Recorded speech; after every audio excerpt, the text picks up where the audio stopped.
Hey guys, well, I am at the lake today. I'm in the camper. It's getting a little bit tired of sitting around the house all the time with all the COVID stuff and no place to go. It's either the home or here.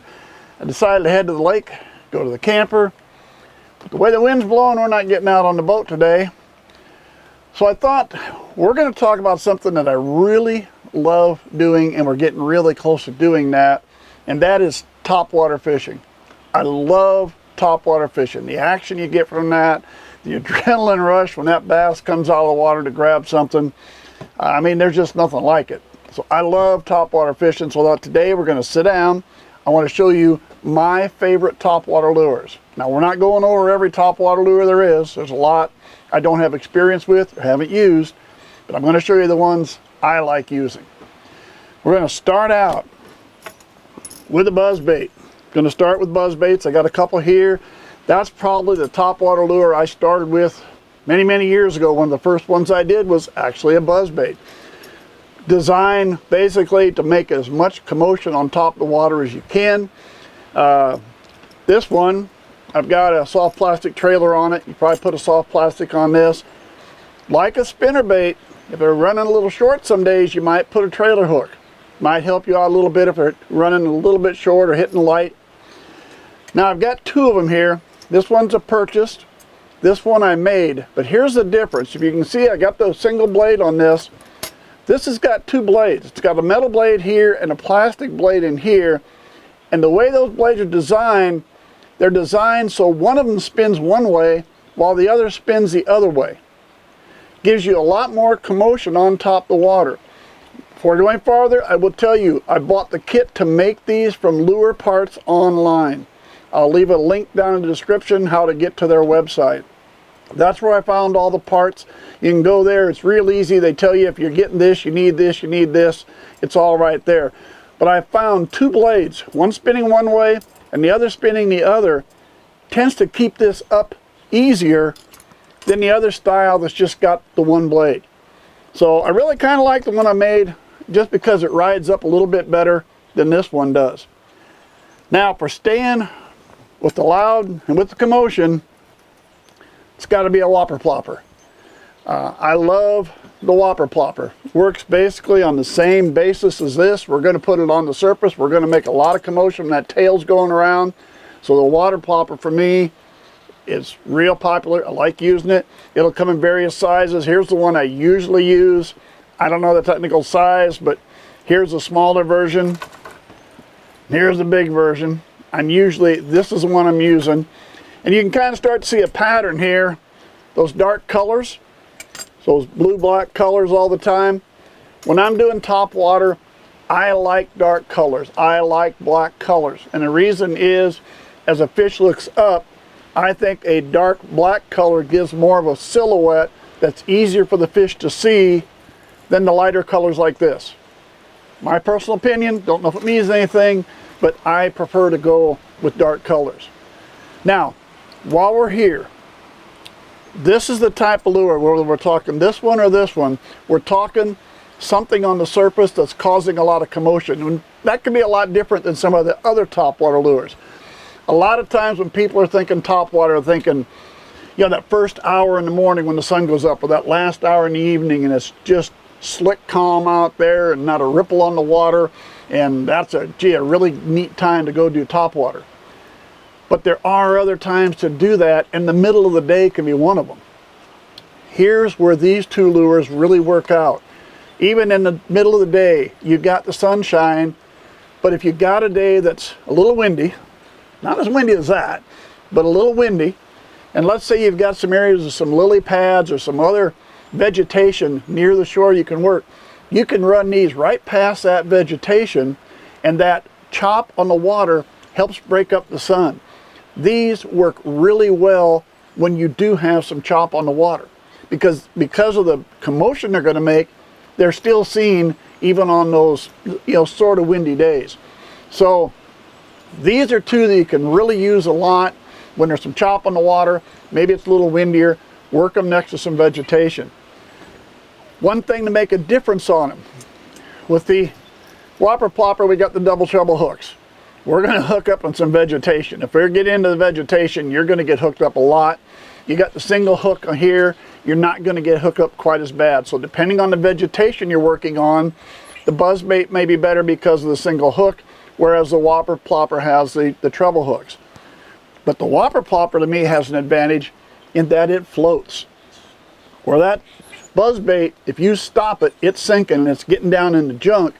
The Whopper Popper, a lot of times, I mean, people are pulling this, running it through, you're wanting that tail to plop around and make the noise. But I found a lot of times it's like, I like to run that and all of a sudden stop it.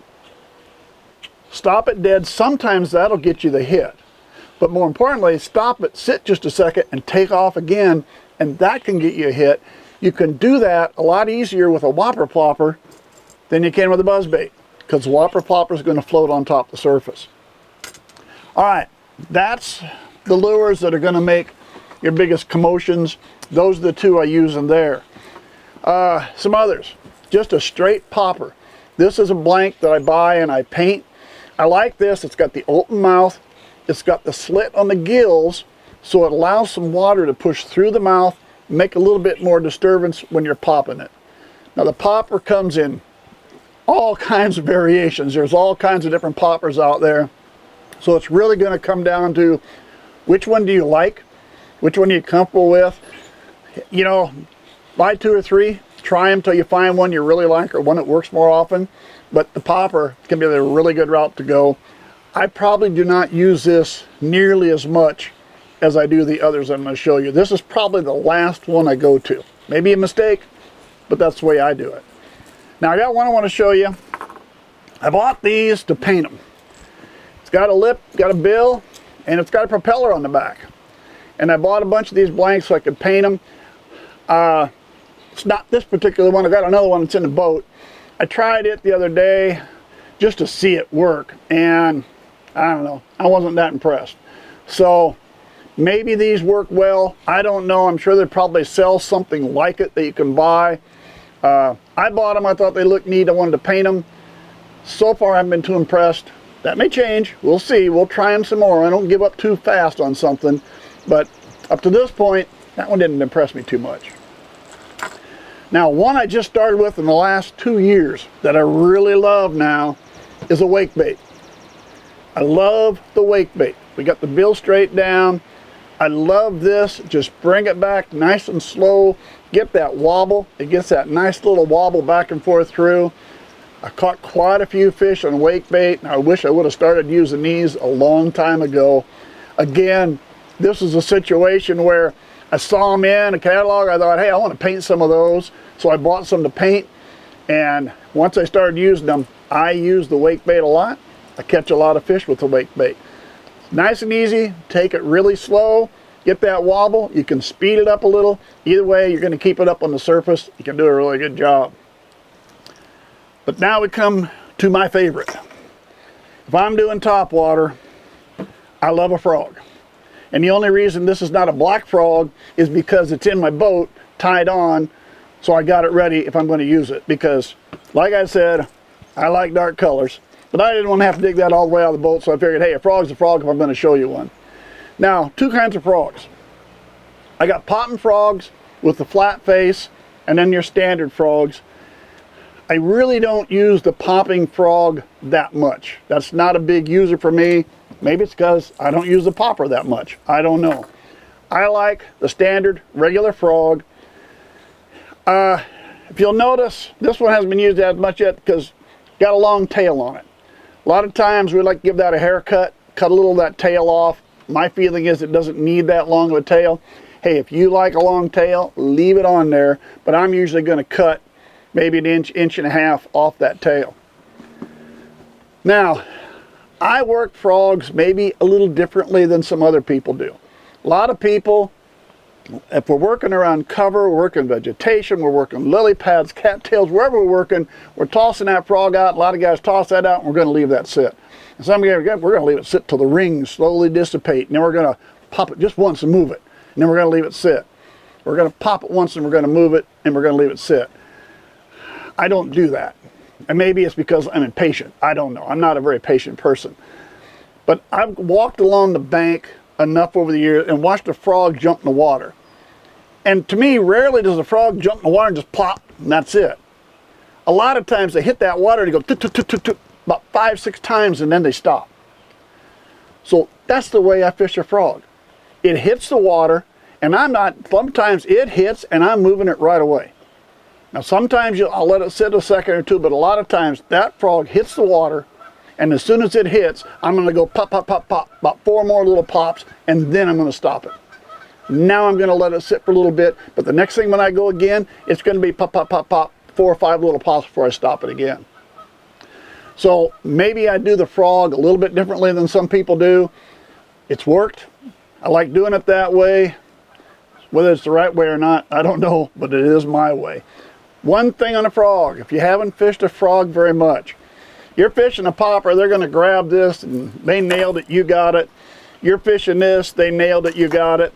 Even a wake bait, they take that, you got them. And the same thing goes with the buzz bait. The frog is a little different.